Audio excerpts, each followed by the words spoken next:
Strange and unsettling noises coming from the water tank caught her attention. Suddenly, a large hand slammed hard against the glass. Before she could clearly see exactly what was trapped inside, she was already ushered out of the lab. Eliza and her best friend Zelda both worked as cleaners at the facility. They had one job: clean up and go home. But today was different. From inside the lab, a heartbreaking scream of pain rang out. At that exact moment, the two of them witnessed the lab supervisor stumbling out, then collapsed to his knees, soaked in red fluid. Zelda was terrified. She grabbed Eliza's hand and immediately rushed her away from there. However, since they were working as the cleaners, moments later, they were summoned back to clean up the chaotic mess. Upon seeing the entire floor completely soaked in deep red blood, Zelda begged Eliza to finish the gruesome job quickly. She simply didn't want to stay there any longer. As Eliza rinsed the floor with a bucket of water, two severed fingers washed out. Without the slightest panic, Eliza calmly reached down and picked them up. Zelda was absolutely horrified and immediately ran off in a panic to call for help.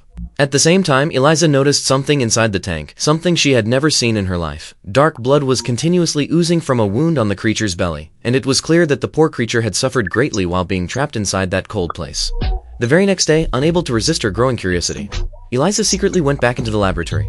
She gently tapped a boiled egg with her finger, and instantly, the water in the tank began to ripple. The creature seemed to understand her intentions perfectly. He swam slowly closer to the glass, and stopped right there in front of her.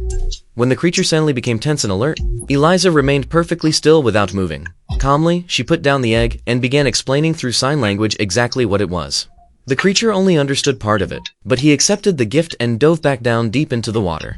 Since that first encounter, a strange sense of trust began to develop between the two of them. What was truly surprising was that, after just one brief meeting, the creature had already learned to sign the word egg. From then on, Eliza started bringing fresh eggs for him to eat every single day. She also played music for the creature. The creature quietly accepted Eliza's generous gifts, then he turned around and dove back down into the water. However, every time Eliza playfully teased him by turning off the music, the creature would come to the surface and make sounds, as if he was saying, "Please turn the music back on for me right now."